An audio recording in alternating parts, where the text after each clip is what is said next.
Meus irmãos, muito bom dia a todos que estão nos ouvindo pela internet, são muito bem-vindos. Que Deus abençoe ricamente a vida de cada um. Nós vamos iniciar hoje uma série de estudo na nossa escola dominical sobre o mistério do contentamento. Mistério do contentamento, então, nas próximas escolas dominicais, nós estaremos estudando sobre esse assunto, que é um assunto bastante relevante para nós, nos tempos atuais, nos dias em que temos vivido, não só com relação, eu digo, dessa pandemia, mas eu digo com os dias atuais, com a nossa época, o nosso tempo.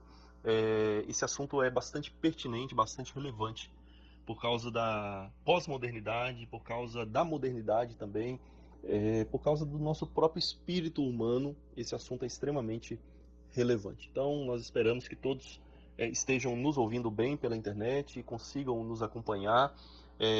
Se você tiver alguma dúvida sobre esse estudo, você pode deixar aí abaixo no YouTube o seu comentário, que assim que possível nós vamos responder, ok? Se eu não puder responder no momento da transmissão, nós vamos responder em outras ocasiões. Então você fica atento aí, você tendo o seu YouTube, você vai deixar a sua pergunta, e assim que eu responder, ele deve te notificar sobre a resposta, e você pode ler. Ou os irmãos que têm também o meu WhatsApp podem também colocar ali a sua pergunta diretamente para mim, que eu posso responder até mais fácil, gravando algum áudio para os irmãos, ok?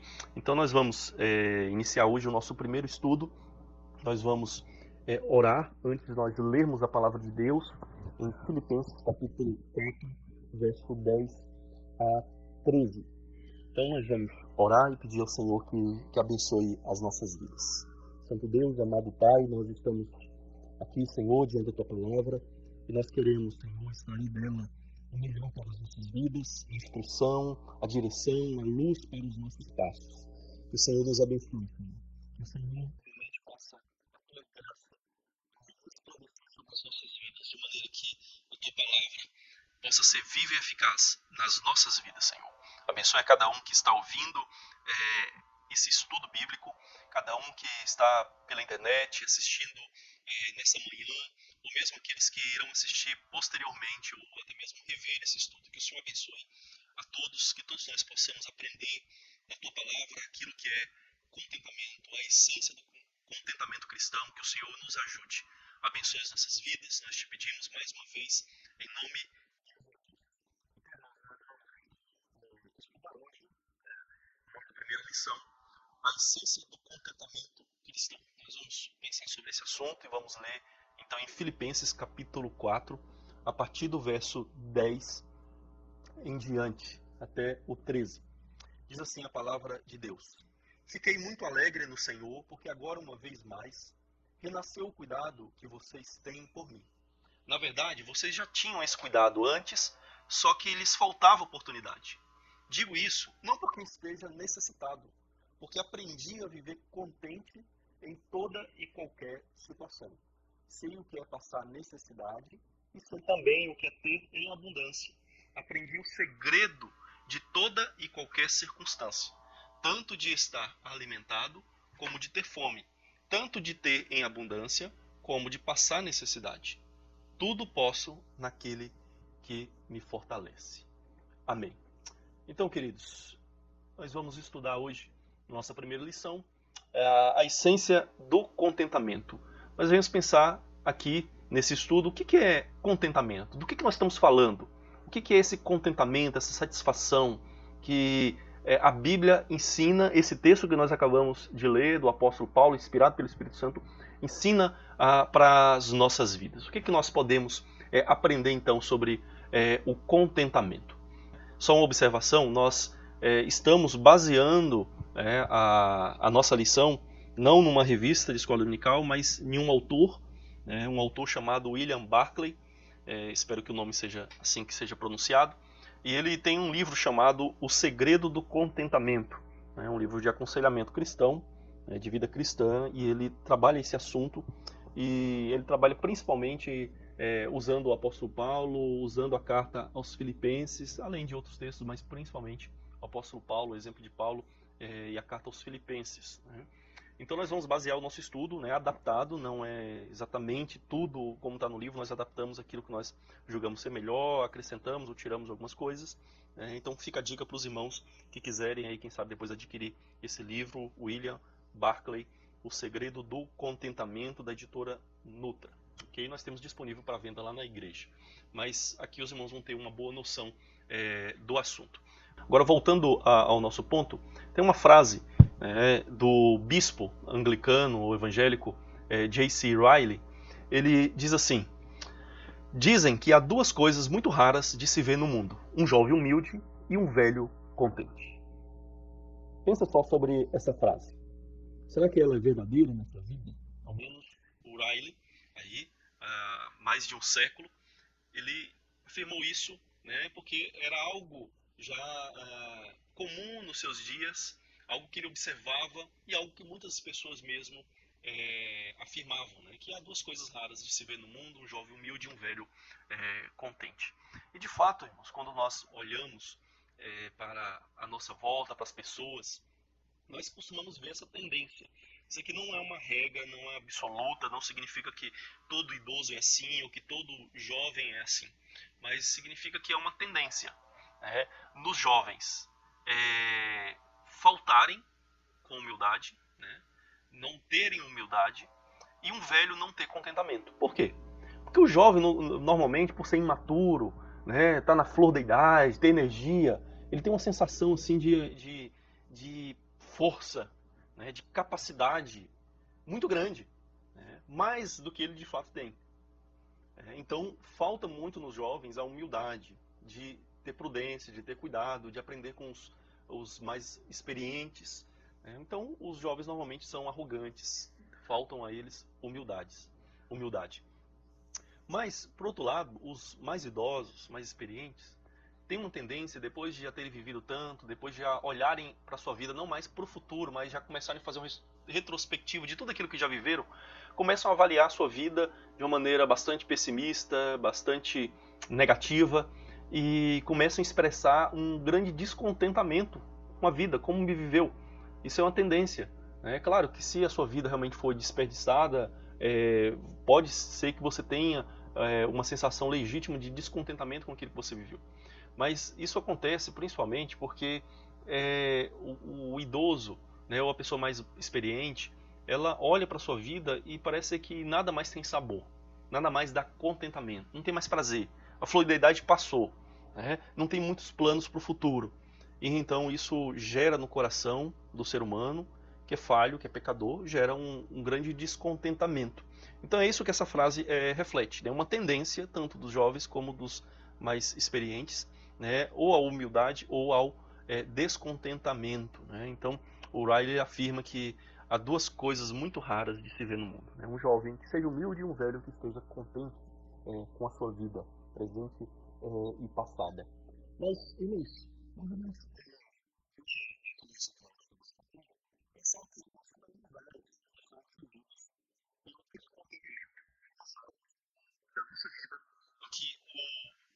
descontentamento, como se fosse um vírus, ele invadisse, atingisse, dominasse e realmente causasse grande devastação. Então, quais são essas áreas? Primeiro, a vida profissional.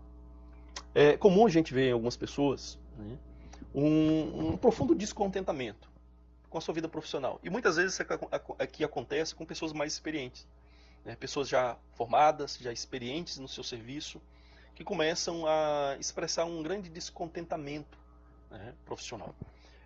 Não está satisfeito com a empresa em que trabalha, alguns não estão satisfeitos com a profissão que escolheram, alguns olham para o serviço e vê apenas com mais e mais responsabilidade, como um grande dever acordar de manhã, quase todo santo dia, para poder trabalhar, e as pessoas têm a tendência então a ter um profundo descontentamento com a vida profissional. E principalmente quando nós começamos a comparar a nossa vida profissional com a de outros, nós começamos a achar que a grama do vizinho é sempre mais verde que a nossa, que a profissão do outro é sempre melhor, é sempre mais importante, e nós começamos a expressar um profundo descontentamento, né? Então isso acontece com cada um de nós.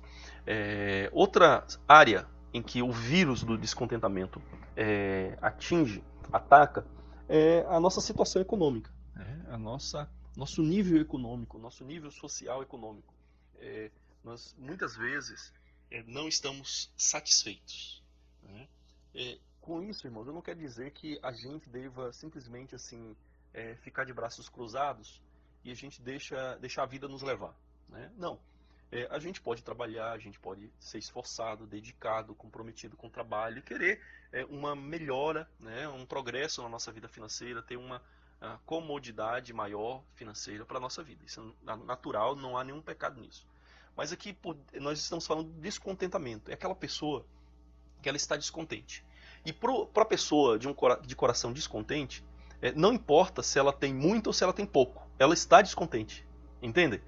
A pessoa descontente, insatisfeita, infeliz, não importa o quanto ela tem na conta bancária, não importa quantos bens, quantos terrenos, quantas casas, quanto que ela recebe de salário, ela está descontente, ela está avidamente, ansiosamente procurando algo mais. Então nós observamos isso em muitas pessoas. Por quê? Porque o descontentamento, o vírus do descontentamento atingiu essa área da sua vida. Com os bens materiais. Quantas pessoas a gente vê que tem bastante bens materiais, às vezes não tem onde colocá-los, mas elas ainda estão descontentes, estão reclamando, estão insatisfeitas, querendo mais, querendo gastar mais, querendo comprar mais. Não importa quantos sapatos a mulher tem no guarda-roupa, mas ela quer mais, ela compra mais. Não importa quantos vestidos, mas ela compra mais. Não importa quantas camisetas de futebol, né, o homem tem, mas ele não está satisfeito, ele quer mais. E não consegue nem usar tudo aquilo. E muitas vezes isso é motivado por um descontentamento. A pessoa não está satisfeita com aquilo que ela tem, aquilo não traz um verdadeiro prazer para ela, mas parece que o prazer está no momento em que compra, mas depois que levou para casa aquilo já não tem mais prazer. É apenas aquela sensação, sabe aquela sensação gostosa quando você vai numa loja, compra alguma coisa, aquilo dá um prazer, mas depois passa? Então parece que muitas pessoas vivem apenas desse momento da compra e quando percebem, eles já estão endividados. A fatura do cartão de crédito já está impagável, eles estão pagando juros sobre juros no cartão de crédito. Por quê? Porque eles estão insatisfeitos com bens materiais. Isso pode acontecer com pessoas que têm muitos bens e com pessoas que têm poucos bens, porque elas estão descontentes, não têm satisfação. Uma outra área da nossa vida que nós podemos observar o descontentamento é no casamento, nessa área do casamento. Quantas vezes nós observamos pessoas que olham para o casamento de maneira extremamente pessimista, como se tivessem o pior casamento do mundo, como se a esposa fosse a pior esposa do mundo, como se o marido fosse o pior marido do mundo. E essas pessoas descontentes, elas têm um sério risco nas suas vidas, que elas começam a olhar para o lado, começam a olhar para o outro, para outras pessoas, começam a desejar, começam a cobiçar, começam a sonhar se eu tivesse um outro casamento. Se eu tivesse uma outra pessoa na minha vida. Então, o descontentamento. Se nós fizéssemos uma pesquisa, mesmo na igreja, quantas pessoas estão contentes, estão em paz com o seu casamento? Nós vamos, talvez, estou chutando, boa parte, ou a maioria, a grande maioria, talvez responderia que está insatisfeito, que não está contente na sua vida de casado. Uma outra área surpreendente que também nós observamos o descontentamento é na vida da igreja, na nossa vida eclesiástica, na igreja, na nossa vida cristã, na nossa vida espiritual.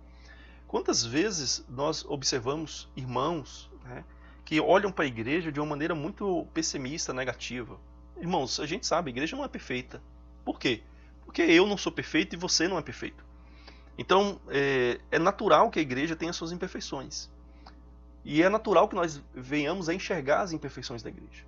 Mas ver imperfeições, ver que a igreja não é santa em sentido absoluto, não no sentido em Cristo posicional, mas ver realmente as falhas da igreja não é o problema. O problema é quando a gente é pessimista, a gente é depreciativo com a igreja. A gente só fala mal, só critica. Ah, a igreja tá assim. E a gente sempre fala na segunda pessoa, né? Como se nós não fizéssemos parte da igreja. Como se parte do estado da igreja também fosse devido à nossa atitude ou falta de atitude, né? Porque ou a igreja vai ser melhor por causa de uma atitude positiva, ou ela vai deixar de ser melhor por uma passividade da minha parte. Então todos nós temos responsabilidade. Então, na vida eclesiástica, muitas vezes nós vemos um descontentamento, aquela pessoa que acha que sempre a outra igreja é a melhor. Se a nossa igreja fosse como a igreja tal, se a nossa igreja fosse como a igreja tal, porque a nossa igreja é assim, ó, não presta nada não, é assim, a pregação não presta, o culto não presta, os músicos não prestam, o diácono não presta, o presbítero não presta, o pastor não presta, os irmãos não prestam, ou seja, nada é bom, né? Então assim, é um descontentamento, falta gratidão, falta reconhecimento sóbrio da situação que está vivendo. Mas tem uma área ainda, né, se assim eu posso dizer, né, que seria atingida pelo vírus do descontentamento, que é um descontentamento generalizado. É um descontentamento com a vida de forma generalizada. E a questão é que, às vezes, esse descontentamento com a vida, ele é confundido com o tédio ou com a depressão. A pessoa está descontente com a sua vida, em geral. Ela não é só o casamento, ela está descontente com tudo. Com tudo, não tem nada bom para ela. Muitas vezes ela vai confundir isso com tédio. Eu estou entediada, nada tá bom, nada tá dando prazer, entediado. Ou depressão, estou deprimido, não tenho alegria. Aqui nós não estamos falando daquele tédiozinho passageiro, né? Aquele dia que você está assim, poxa, o que eu faço, né? Mas depois você volta ao normal. Não estamos falando aqui de pessoas que estão deprimidas por algum motivo sério, né, nas suas vidas, alguma causa maior, né, mas é realmente um descontentamento generalizado que leva ao tédio e leva à depressão. Lembrando que isso aqui é apenas um sintoma, né? Depressão, o tédio é um sintoma de algo mais profundo, que deve ser investigado, deve ser encontrado, deve ser tratado corretamente. Mas nós vamos encontrar pessoas que estão descontentes de maneira muito generalizada. Geral, tudo, nada está bom, né, na vida delas. Então, irmãos, nós vemos aqui várias áreas da nossa vida, profissional, econômica, material, casamento, a eclesiástica, ou mesmo a vida em geral, em que o vírus do descontentamento nos atinge, nos domina, e nos controla e ataca radicalmente a nossa vida, a forma como nós vivemos. Então, irmãos, diante de tudo isso, nós devemos observar o que a palavra de Deus nos ensina, né? Nos ensina. E a gente deve saber, acima de tudo, que nós vivemos uma cultura de descontentamento. Cultura de descontentamento. Como assim? A nossa cultura, o nosso mundo, ele nos incentiva o tempo todo a não estarmos satisfeitos com as coisas. Como que isso acontece? Por exemplo, você tem o seu celular. Vou falar aqui uma coisa, talvez você esteja usando ele nesse momento.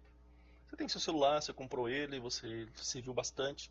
Mas de repente você está lá assistindo a televisão, aí você vê uma propaganda em outro celular cheio de recursos, aí você fala, nossa, meu celular não vale nada, né?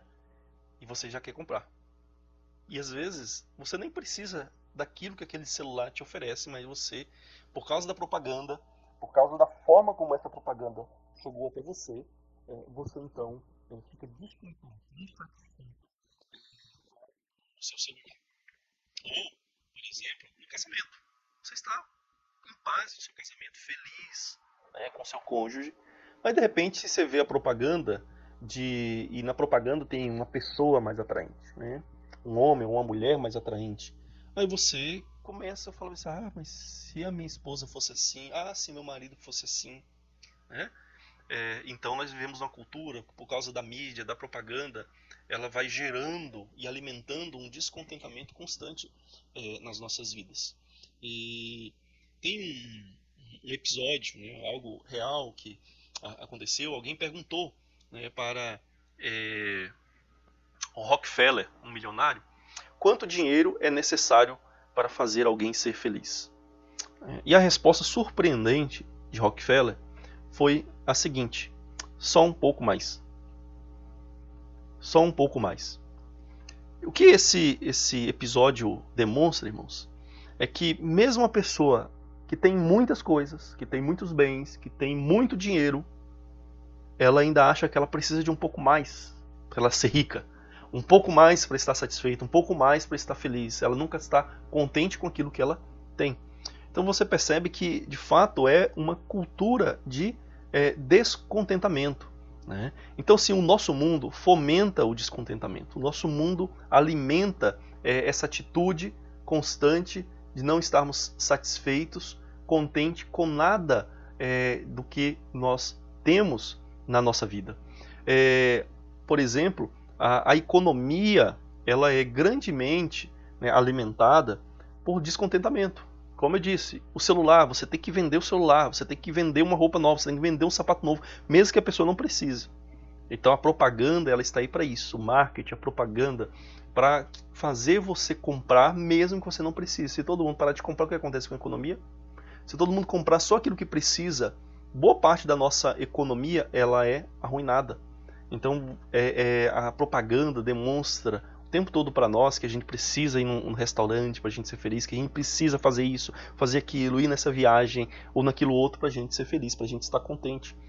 Então o descontentamento é uma tendência humana carente da glória que vem de Deus. Isso aqui é um ponto importante, irmãos.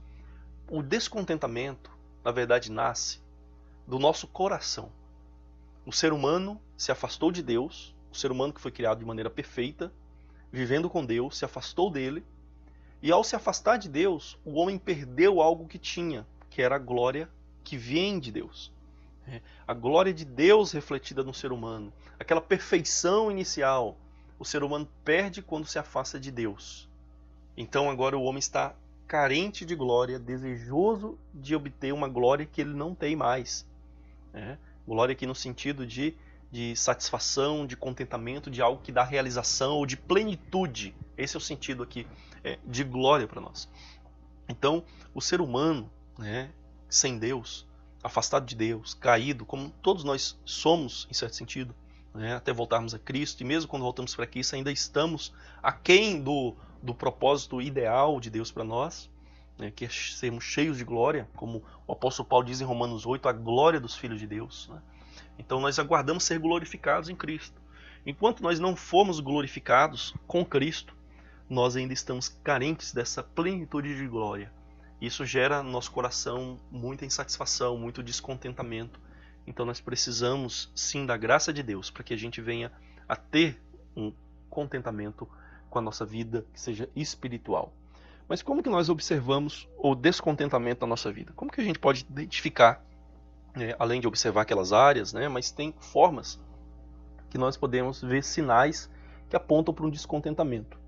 O autor do livro O Segredo do Contentamento, William Barclay, ele fala no início do seu livro um pouco sobre a sua própria vida, sobre uma situação em que ele viveu e que levou ele a reconhecer que o seu coração estava profundamente descontente, insatisfeito, infeliz. Então, e ele vai mostra como que era fácil observar alguns sintomas externos, mas ao mesmo tempo que ele via os sintomas externos, ele não identificava a causa real daquele problema.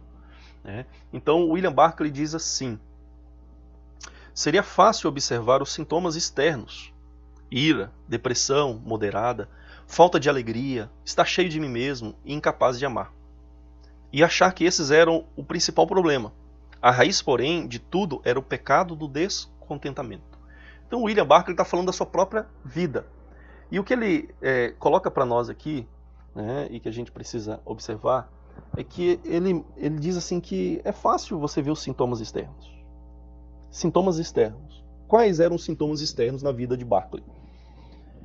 Ele estava irado, sem paciência com nada, irava-se com as pessoas, irava-se com a família. Ele tinha um certo quadro de depressão, que ele diz aí, moderada. Estava insatisfeito, estava infeliz. Ele não tinha alegria, não tinha contentamento na sua vida.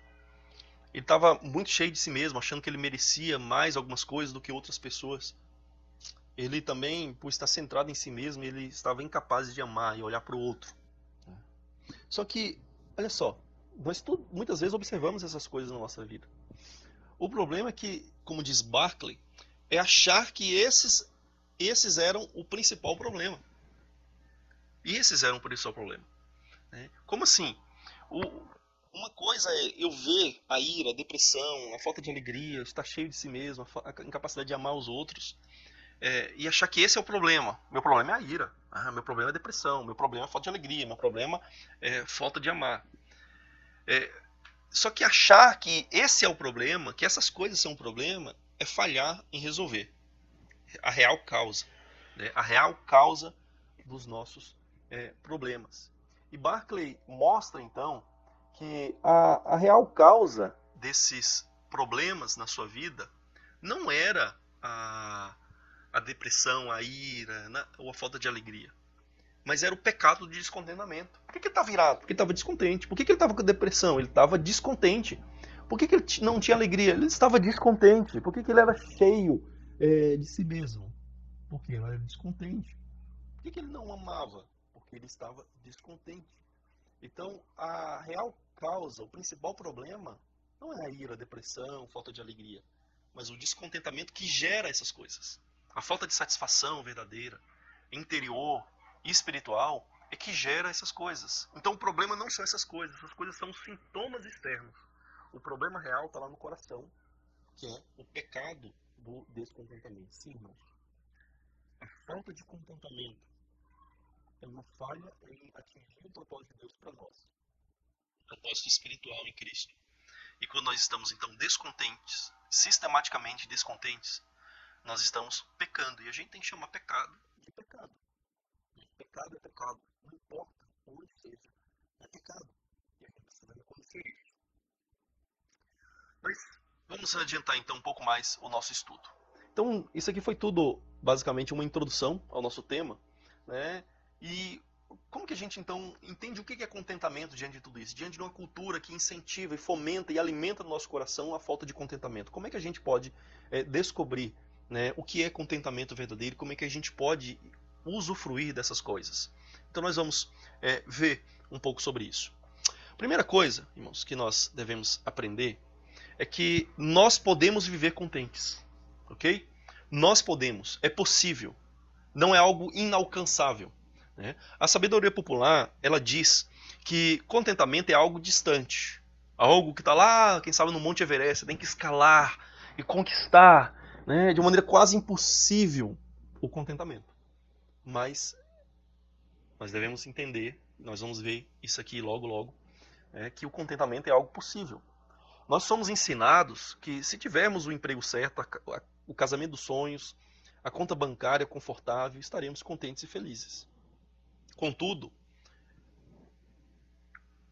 isso, normalmente como tudo isso normalmente é inalcançável, o contentamento também se torna impossível para as nossas vidas.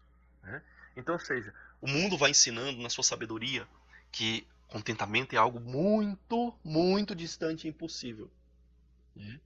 Então, é ensinado para nós que a gente precisa ter um emprego certo, o casamento perfeito dos sonhos, a conta bancária cheia, né? As férias mirabolantes, né? Aí nós vamos estar contentes. Né? Então, só que a gente percebe que, de fato, né, na sabedoria popular, se eu preciso de tudo isso para ter contentamento, então é normalmente inalcançável. Né? É algo que está quase impossível de eu obter, porque quantos de nós vai conseguir o emprego perfeito, né, um casamento dos sonhos, a conta bancária bastante recheada, né, ter sempre aquelas férias dos sonhos, ter sempre momentos de lazer assim, extasiantes. Quem pode isso? Então, se nós dependemos disso para termos contentamento, de fato, a sabedoria do mundo vai dizer que é muito difícil, é impossível, porque eu dependo dessas coisas para ter contentamento. Mas nós, biblicamente, aprendemos que podemos viver contentes.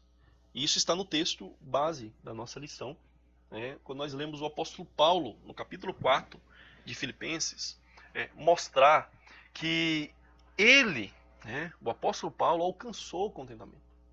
Paulo, o homem, o pecador, não era Deus. Né? Ele teve contentamento. Ele descreve aqui em Filipenses que tinha contentamento. Ele vai dizer no verso 10 que ele ficou alegre no Senhor, porque agora uma vez mais renasceu o cuidado dos irmãos por ele.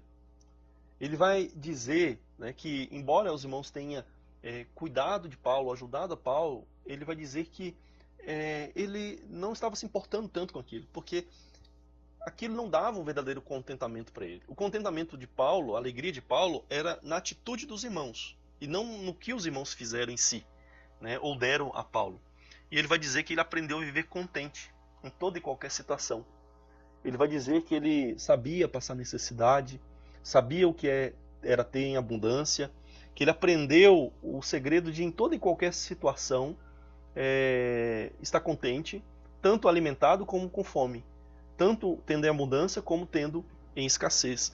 Então Paulo diz que ele tinha contentamento. Ou seja, e aqui que está o ponto nosso, se Paulo, que era um ser humano, pecador, não era um super-homem, ele alcançou o contentamento, então é possível para nós, homens pecadores, alcançarmos contentamento. A gente tem que saber, irmãos, que Paulo não era um super-homem, tá? Embora Paulo fosse um apóstolo, um servo de Jesus Cristo, tivesse feito grandes coisas por Cristo, né? Contudo, Paulo não era um super-homem, né? Os homens e mulheres da Bíblia não são super-homens, né? Mesmo homens que a gente vê fazer grandes coisas, Davi, Sansão, e parece assim, nossa, mas eles mataram animais ferozes, tinham uma força que Deus dava em alguns momentos para eles, sim, de fato, mas eram seres humanos, pecadores, falhos, passavam por momentos de altos e baixos, né? Então não eram super-homens. Paulo não era um super-homem. Paulo, que não era um super-homem, alcançou o contentamento. Paulo não via a vida como uma busca constante por mais e mais do que ele tinha disponível. Ele não ficava olhando para a sua vida e querendo mais, eu quero mais, porque assim eu vou estar contente. Não era assim que o apóstolo Paulo vivia. Então nós aprendemos, através do exemplo de Paulo, que é possível viver contente. A carta de Paulo aos Filipenses é muitas vezes referida ou conhecida como a carta da alegria, porque Paulo fala constantemente de alegria, ou ele fala de uma satisfação, ou nega uma falta de descontentamento, né? Ele fala de 16 vezes só de alegria na sua carta. Então é uma carta marcada por essa ideia, né? Esse termo alegria, né? O sentido de alegria. E a gente deve saber então que o que é alegria na Bíblia? Na Bíblia, a alegria normalmente não se refere ao riso ou à felicidade superficial, circunstancial. Em alguns contextos, às vezes, para se referir a pessoas até gentios, como nós vemos o apóstolo Paulo falar, conforme Lucas registra lá em Atos, né, que Deus enche o coração do ser humano de alegria, dá uma alegria. Mas ali o contexto ali mostra que é uma alegria circunstancial, é ter o alimento, é ter aquilo que nós precisamos para a vida, ter momentos prazerosos, né? Ou até mesmo o riso. A Bíblia usa, às vezes, nesse sentido. Mas quando a Bíblia fala da alegria cristã, da alegria espiritual, da alegria do Filho de Deus, da alegria como fruto do Espírito Santo, ela tem um sentido muito diferente de riso, de felicidade superficial, ou de felicidade baseada em circunstâncias externas que nos acontecem, ou benefícios que nós temos. Então, a alegria espiritual na Bíblia é a satisfação, ou aquele contentamento que nós temos quando nós conhecemos a Deus e quando nós descansamos em Deus. Então a alegria cristã é uma satisfação, contentamento que nós só temos porque conhecemos e descansamos e vivemos em Deus. Isso é contentamento, isso é alegria cristã. Então é importante, irmãos, nós entendermos isso, porque nós vemos que Paulo não só fala sobre essas coisas, mas ele de fato experimentava elas. Ele de fato experimentou na sua vida uma vida de contentamento, de satisfação verdadeira, que todos nós também podemos obter. Então o que nós podemos, fechando esse ponto, okay? Caminhando para o nosso meio e fim, nós podemos aprender de tudo isso aqui na vida do apóstolo Paulo. A primeira coisa é que nós podemos viver contentes. Nós podemos viver contentes. Ponto. Já falamos sobre isso. Por que nós podemos viver contentes? Primeiro, porque o Espírito de Deus diz que é possível. Nós podemos viver contentes, porque Deus está dizendo.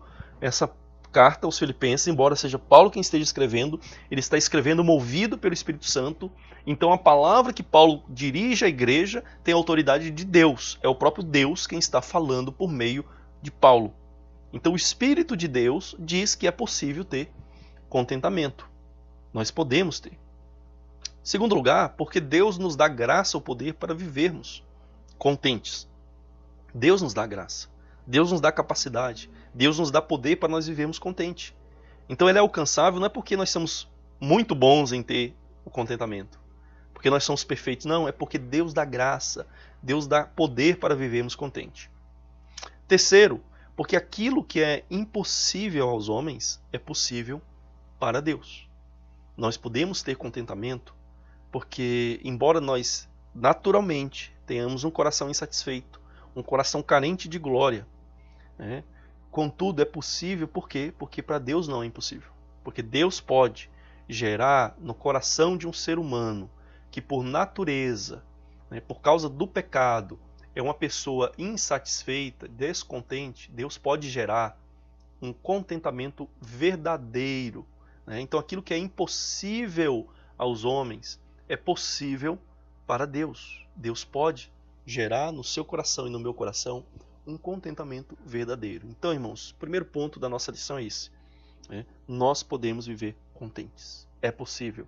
Não é algo inalcançável. Porque Deus dá graça, dá poder e torna isso possível nas nossas vidas.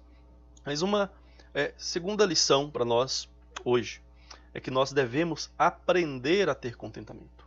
E aqui é uma lógica, né? É possível ter contentamento, em primeiro lugar. Mas em segundo, o contentamento deve ser aprendido. Não é natural. Lembra, nós somos pecadores, nós somos falhos, nós carecemos da glória de Deus, então nosso coração está insatisfeito. Insatisfeito naturalmente. Podemos ter tudo, podemos ter riquezas, podemos ter o melhor casamento, podemos ter o melhor trabalho, podemos ter as melhores amizades, podemos morar na melhor casa, nosso coração ainda vai encontrar lugar para descontentamento e infelicidade. Então, nós devemos aprender a ter contentamento. E aqui, novamente, nós devemos voltar à carta aos Filipenses, no capítulo 4, do verso 11 em diante. Nós observamos algumas coisas interessantes aqui no texto. Duas coisas, duas palavras que Paulo usa.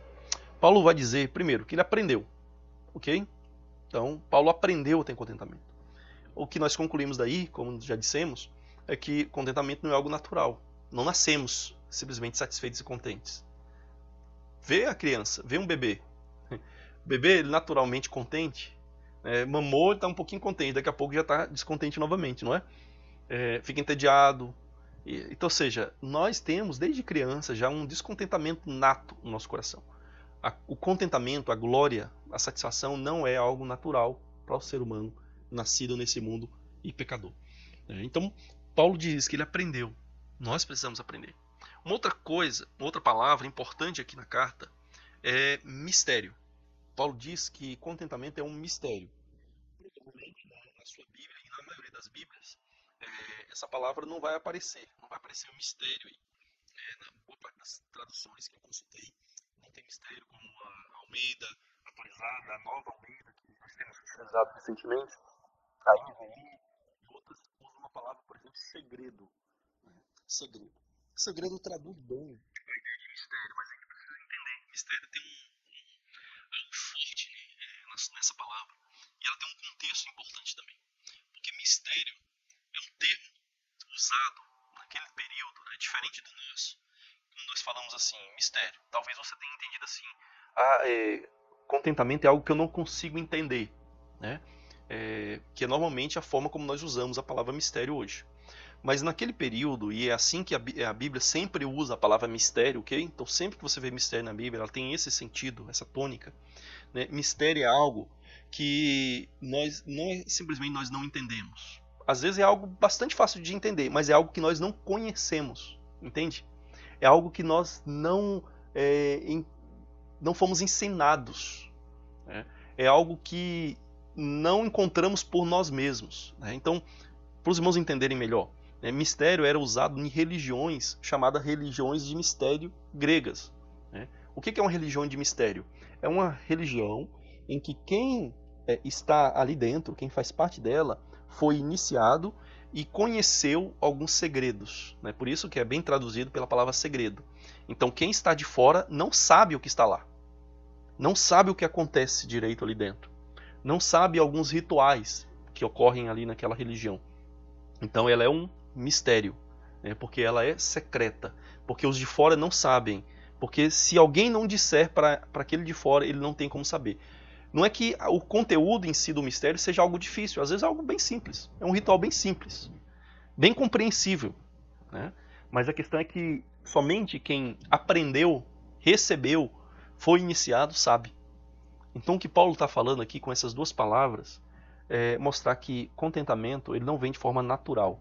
Ele vem através de um aprendizado, de um mistério que é revelado a nós, né? Que é revelado a nós por Deus, que é dado a nós por Deus, quando nós andamos com Ele, andamos em Cristo. Então é importante a gente notar essas duas palavras aqui no texto do capítulo 4 da carta aos Filipenses.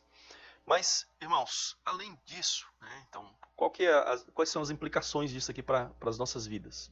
Okay? Quais são as implicações? Primeiro, né, não é automático, não é algo automático. Então nós não nascemos contentes, nós precisamos aprender a contentamento. Né? É algo aprendido, é algo que nós exercitamos. Né? Segundo, não vem naturalmente, mas vem sobrenaturalmente, só vem de Deus. Terceiro, não vem de uma autoajuda cristã, mas da graça de Deus por meio da fé. Quando nós ficamos tratando, né, desse assunto, estudando sobre contentamento, lendo esse livro, né, eu recomendo muito os irmãos terem e lerem. Quando nós pensamos sobre isso, nós podemos às vezes tratar, e porque isso é bem popular hoje em dia, né, tratar esse assunto como se a gente estivesse tendo uma aula de autoajuda. Né? Como que você pode ter contentamento, né? Se esforce, batalhe, faça isso ou faça aquilo outro. Não. Né? Lembra, Paulo diz, é aprendido, né? Mas é aprendido não pelo seu esforço e dedicação próprio. Aí é importante a outra palavra, mistério. Porque mistério mostra que eu por mim mesmo não teria capacidade de experimentar essas coisas. Eu fui iniciado, eu fui autorizado a saber disso, a viver isso, a experimentar isso, né? A experimentar o contentamento. É um mistério.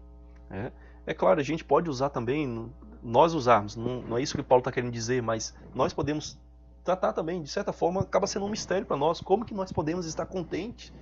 Né? Contente mesmo tudo não estando bem em nossas vidas, passando por dificuldades, por problemas.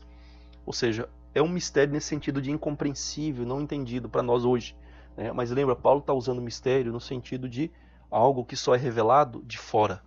Algo que se Deus não nos der, algo que se nós não recebermos de Deus, nós jamais teríamos como alcançar por autoajuda, por nós mesmos, pelo nosso esforço próprio, pela nossa capacidade, pela nossa habilidade. Então é um mistério que somente Deus concede a nós através da fé e da graça de Cristo. Vamos partir para o nosso terceiro ponto aqui, irmãos. Terceiro ponto. Devemos ter contentamento em qualquer situação. Então não só o contentamento é algo possível, não só o contentamento, em segundo lugar, ele deve ser aprendido, mas o contentamento verdadeiro é aquele contentamento em qualquer situação. Filipenses capítulo 4, o verso 11 a 12, novamente nos ensina e destaca para nós essa verdade. Estar contente em algumas circunstâncias não é, e não em outras, não é o verdadeiro contentamento cristão. Veja, Paulo diz na sua carta aqui, verso 12, sei o que é passar necessidade e sei também o que é ter em abundância. Aprendi o segredo ou o mistério de toda e qualquer circunstância, tanto de estar alimentado como de ter fome, tanto de ter em abundância como de passar necessidade. Tudo posso naquele que me fortalece. Então observa que Paulo está nos mostrando claramente que o contentamento verdadeiro cristão, ele não é contentamento circunstancial. Se uma coisa está boa, eu estou contente. Se ela não está boa, eu estou descontente. Não, esse não é verdadeiro contentamento. Estar contente quando tudo está bem é bem natural para o ser humano. Todos nós ficamos contentes quando tudo está bem. Né? Isso é natural. O que é sobrenatural é eu estar contente mesmo passando por dificuldades, passando por lutas, não tendo de tudo, não tendo a melhor conta bancária. Mas lembra, até mesmo aquelas pessoas que têm uma boa conta bancária, têm uma boa situação de vida, mesmo não tendo muitos problemas que nós vivemos, às vezes estão descontentes também, porque é natural do coração humano. Não está satisfeito com aquilo que tem, mesmo tendo em abundância. E Paulo então aprendeu o segredo de ter tanto em abundância como em escassez. Ele sabe estar contente com isso.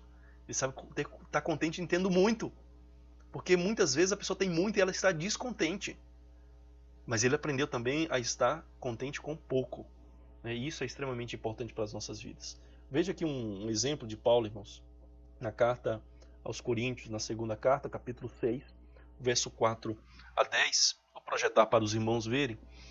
Ele diz assim: pelo contrário, em tudo nos recomendamos a nós mesmos, como ministros de Deus, na muita paciência, nas aflições, nas privações, nas angústias, nos açoites, nas prisões, nos tumultos, nos trabalhos, nas vigílias, nos jejuns. Então veja, Paulo está dizendo claramente que ele passava por muitas dificuldades. Tinha que exercitar paciência por causa das aflições, das privações, as angústias que ele passava, prisões, confusões nas quais ele se envolveu. Então, Paulo descreve aqui uma vida bastante difícil. E olha o que ele acrescenta. Pulamos uma parte aqui que é menos relevante para o nosso enfoque.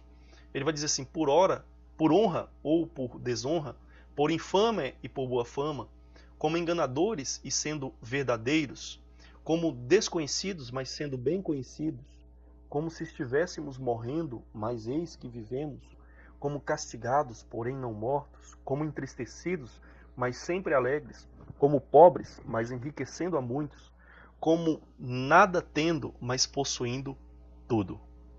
Olha só como que é interessante essa carta do apóstolo Paulo. Olha as coisas paradoxais que ele coloca aqui no finalzinho aqui desses versículos. Ele diz assim: como entristecidos, mas sempre alegres.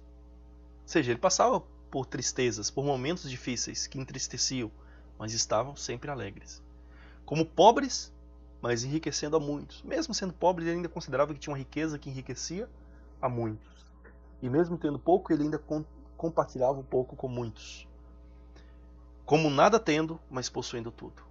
Por um lado, eu não tenho nada nesse mundo. Por um lado, reconheço que espiritualmente eu tenho tudo. Tudo é nosso, diz o apóstolo Paulo aos Coríntios. Tudo é nosso. Paulo, Apolo, Cefas, que seja vida, seja morte, tudo é nosso em Cristo Jesus. Tudo é nosso. Possuímos tudo. Tudo para a glória de Deus. Então é importante nós observarmos o exemplo de Paulo. Que nós devemos ter contentamento, irmãos, em toda e qualquer situação. Contentamento somente quando as coisas estão boas não é verdadeiro contentamento. Não é verdadeiro contentamento cristão, espiritual. É um contentamento que o mundo tem naturalmente. Em quarto e último lugar, para nós encerrarmos, nós devemos ter o contentamento, ver o contentamento como uma forma de autossuficiência. Aqui é bastante delicado, importante a gente entender bem o que é essa autossuficiência que Paulo fala nessa carta. O contentamento como uma forma de autossuficiência. Em Filipenses 4:11, o apóstolo Paulo fala que aprendeu a viver contente. Contente é a palavra que ele usa aqui no português, que nós temos em português. Ou satisfeitos, quem sabe, talvez alguma tradução aí possa colocar alegre, feliz, quem sabe. A palavra que Paulo usa em grego é autarquês. Autarquês. E essa palavra significa contente, como normalmente as Bíblias traduzem, mas literalmente ela significa autossuficiente. Auto. Ela tem literalmente essa expressão, essa preposição aí, auto. Então, autossuficiente, o suficiente por si mesmo, em si mesmo. O que isso significa? Os filósofos usavam essa palavra no sentido de não depender ou não se apegar a outras pessoas. Não dependo dos outros, não me apego aos outros, não me apego às coisas. Usavam nesse sentido. Só que Paulo não usa nesse sentido filosófico da sua época, muito comum no seu período. Paulo não ensina aqui que nós devemos nos virar sozinhos, que nós devemos descartar a ajuda dos outros. Na verdade, na carta, constantemente Paulo fala que ele recebeu a ajuda dos outros, que ele pediu, que era elogiável os outros o ajudarem. Então ele não se considera autossuficiente no sentido assim, eu vou me virar sozinho, não preciso de ninguém, não dependo de ninguém, não quero saber de ninguém, vivo por mim mesmo e acabou. Não é nesse sentido que Paulo usa. Por exemplo, no capítulo 1, verso 5, o apóstolo Paulo diz assim: dou graças pela maneira como vocês têm participado na proclamação do Evangelho, desde o primeiro dia até agora. Então eles participavam junto com Paulo, ajudavam Paulo a pregar, a levar o evangelho. No capítulo 2, também o apóstolo Paulo fala que ele enviou Epafrodito, que era irmão e cooperador dele no ministério. Ou seja, uma pessoa que ajudava Paulo, que andava com Paulo, que caminhava com ele no ministério. Então, Paulo não dispensava ajuda, não caminhava sozinho. E no capítulo 4, né, onde nós estamos, só que a partir do verso 14, e mesmo no texto que nós lemos, nós vemos que os filipenses ajudaram Paulo. E o verso 14 ele diz: no entanto, vocês fizeram bem associando-se comigo nas aflições. Né? E ele vai descrever então como que os filipenses ajudaram a ele, né, nas suas necessidades físicas e materiais, né, além das suas necessidades espirituais, além de orar por ele. Então, irmãos, Paulo não ensina aqui uma autossuficiência filosófica, estoica, né, de você não querer saber de ninguém, da ajuda de ninguém. Não é nesse sentido. Então, em que sentido é a autossuficiência que Paulo usa aqui nesse texto? Paulo usa autarquês no sentido de não depender, né, das circunstâncias externas. O que Paulo quer mostrar é que as circunstâncias externas não definem a gente e não determinam a nossa vida, não determinam a nossa felicidade. Né? É esse o sentido de autarquês, de autossuficiência, é que aquilo que é externo, as coisas, as pessoas, a minha situação econômica, onde eu trabalho, não define quem eu sou, não define que eu seja feliz ou infeliz. Não é onde eu moro ou a qualidade de casa que eu tenho que me torna feliz ou infeliz. É isso que Paulo quer mostrar, destacar com essa palavra autarquês. Então o que Paulo mostra é que é autossuficiente, independentemente da situação externa. Autossuficiente independentemente da situação externa. Isso que é ser autossuficiente. Independentemente da minha conta bancária, eu sou autossuficiente. Meu coração está satisfeito. É por isso que é importante destacar aqui o aspecto interior. Internamente autocontente ou autossuficiente pela graça de Deus. A graça de Deus em nós nos dá paz independentemente das circunstâncias. Então é isso que Paulo quer ensinar por autarquês, autossuficiência. Autossuficiência no sentido de independentemente da situação externa. É autossuficiente internamente por causa da graça de Deus. É autossuficiente no sentido de ter paz independentemente das circunstâncias. Porque lembra no verso 13 o que Paulo diz? Tudo posso naquele que me fortalece. Então Paulo não está afirmando que ele tinha autossuficiência no sentido assim de não precisar de Deus, de não depender de Deus. Não, Paulo está ensinando uma autossuficiência, né, no sentido aqui de você, em Deus, com a graça de Deus, com a força de Deus, você tem um contentamento interior, independentemente das situações externas da sua vida. Então é isso que é autarquês, isso que é autossuficiência. Eu não dependo das coisas externas, daquilo que as pessoas fazem para que eu seja contente, para que eu esteja satisfeito, porque a graça de Deus em mim, em você, nos torna suficientes, satisfeitos, contentes, felizes. Então é importante, irmãos, nós destacarmos esse ponto da carta de Paulo. E, então, para a gente concluir, lembrando um texto fora, né, do apóstolo Paulo, se é que Hebreus não foi escrito por ele, há bastante debate em torno disso, né, há séculos. Hebreus capítulo 13, verso 5, para nós concluirmos, nos chama a atenção para essa verdade do contentamento. Ele diz assim, que a vida de vocês seja isenta de avareza. Contentem-se com as coisas que vocês têm, porque Deus disse, de maneira alguma deixarei você. Nunca jamais o abandonarei. Então olha só o que o escritor aos Hebreus está nos ensinando. Ele está dizendo para a gente contentar-se, nos contentarmos com aquilo que nós temos. Estarmos contentes. Contente-se com o que você tem. Se você tem muito, contente-se com isso. Se você tem pouco, contente-se com isso. Se você tem uma conta bancária cheia, esteja contente com aquilo. Não fique como Rockefeller diz, um pouco mais, um pouco mais, um pouco mais e nunca está satisfeito, mesmo tendo bastante. Mas contente-se com isso. Se você tem pouco, contente-se com o que você tem. Não é que você vai deixar de trabalhar, vai deixar de buscar, mas é que você não vai ficar infeliz por causa dessa condição externa. Você está, no sentido, como diz Paulo, autarquês. Você está autossuficiente, independentemente dessa situação externa. Por quê? Olha o que o texto diz. Porque Deus disse, novamente, como diz o apóstolo Paulo, né, tudo posso naquele que me fortalece. Novamente, o fundamento para a gente estar contente com as coisas que nós temos, diz Hebreus 13:5, é Deus. E o que Deus diz para nós? De maneira alguma deixarei você, nunca jamais o abandonarei. Irmãos, nós como filhos de Deus precisamos saber que Deus está conosco. De forma alguma Deus abandona os seus filhos. Se somos filhos, Deus nos ama. Se somos filhos, Deus cuida de nós. Se somos filhos, Deus até mesmo nos disciplina. Se somos filhos, Deus nunca nos abandona. Mesmo quando disciplinados, corrigidos, afligidos pelo chicote de Deus. Deus está mostrando que Ele não nos abandonou. Porque quando Deus abandona alguém, muitas vezes, o primeiro sinal é que não tem mais correção, não tem disciplina. O apóstolo Paulo diz isso em Romanos. Não quero entrar em detalhes, mas ele diz que Deus entregou tais homens à imundícia por haverem desprezado o conhecimento de Deus. Ou seja, quando Deus se cansa, perde a paciência, abandona alguém que não é seu filho, o que Deus faz? Deus entrega, Deus abre mão, Deus deixa e segue o seu caminho. Mas aquele que é filho, Deus corrige. Deus deixa passar por vales de sombra, de morte, mas Deus diz, nunca jamais o abandonarei, eu estou com você. Estou usando essa circunstância, essa situação, para o seu bem e para o seu crescimento. E estou, acima de tudo, querendo que você tenha contentamento com a sua situação, com aquilo que você tem, reconhecendo o que vem de mim, reconhecendo que eu estou com você.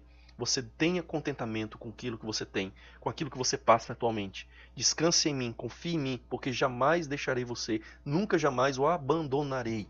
Então isso é importante, irmãos, para a nossa vida, para que a gente aprenda a ter o verdadeiro contentamento bíblico. Contentar com aquilo que nós temos, contentar com a situação em que nós estamos. Se o Senhor, por meio da nossa oração, pela vontade dEle, Ele mudar a nossa situação, a nossa condição, amém. Mas se Deus mantiver aquilo por um tempo, amém também. Nós devemos aprender o contentamento em Deus, apesar de qualquer circunstância. Lembra da palavra autarquês, autossuficiência em Deus. Deus está conosco, Deus está nos fortalecendo, nos sustentando, estamos satisfeitos, independentemente da situação.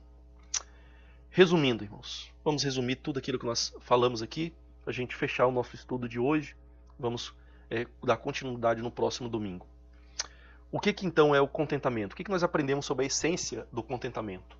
Primeiro, contentamento é possível para homens imperfeitos. É possível para mim e é possível para você. Nós somos imperfeitos, homens imperfeitos, mas é possível. E nós vemos isso na vida do apóstolo Paulo como um grande exemplo para a nossa vida. Além disso, contentamento é recebido, aprendido, exercitado. Lembra que nós falamos? Contentamento deve ser aprendido. Nós não nascemos contentes, precisamos aprender. Receber, primeiro, lembra, é um mistério. Nós recebemos sem conseguirmos alcançar por nós mesmos. É aprendido. Nós fomos ensinados por Deus e ele tem que ser exercitado constantemente na nossa vida. Se a gente deixa de confiar em Deus, deixa de andar com Deus, deixa de olhar para Deus, começa a olhar para a circunstância, nós estamos novamente descontentes. Precisamos exercitar constantemente essa fé, essa confiança em Deus. Terceiro, contentamento verdadeiro existe em qualquer situação. Contentamento, diz Paulo, é em qualquer circunstância. Ele aprendeu a viver contente em toda e qualquer situação. Então não adianta estar contente quando tudo está bem. Quando o casamento está bem. Quando a conta bancária está boa. Quando o trabalho é o melhor possível. Não.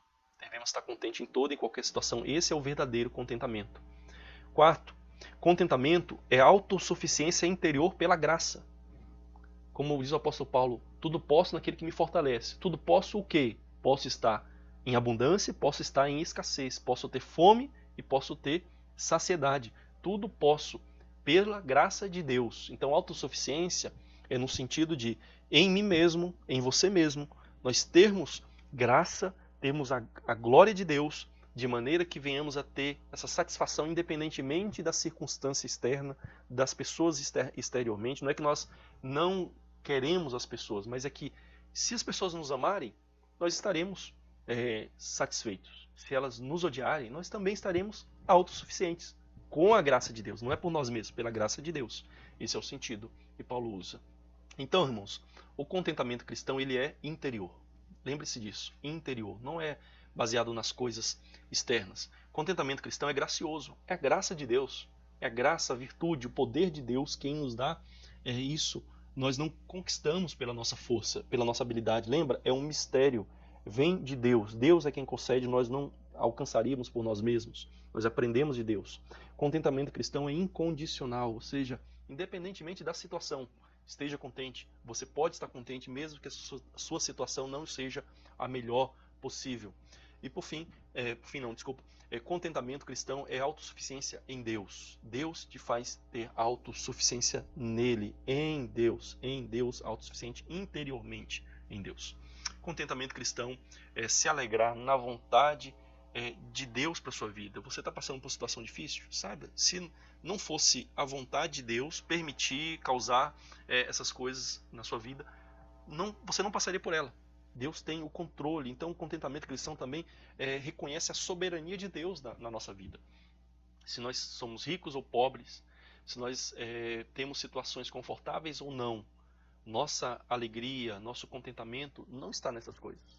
Nosso contentamento está em Deus. Nós reconhecemos a soberania de Deus em todas essas coisas e nós então estamos contentes naquele que nos fortalece. Encerro com uma frase muito conhecida e citada do pastor John Piper, que diz: Deus é mais glorificado em nós quando estamos mais satisfeitos nele. Deus é mais glorificado em você quando você está mais satisfeito nele. Querido, que de fato assim seja na sua vida, que você esteja contente em toda e qualquer situação, que você esteja satisfeito em Deus. E Deus vai ser glorificado em você quando você encontrar plena alegria, pleno contentamento interiormente em Deus. Essa autossuficiência que diz Paulo, no sentido de Deus está me dando um contentamento interior, independentemente da situação externa, independentemente das pessoas, eu tenho um contentamento em mim que vem de Deus, não vem das coisas externas, exceto o próprio Deus, né, que é externo, mas agora se fez morada em nós. Ok, queridos? Nós então encerramos por hoje o nosso estudo. Que o Senhor nos abençoe e nos dê a sua graça para que vivemos contentes em toda e qualquer situação. Vamos orar.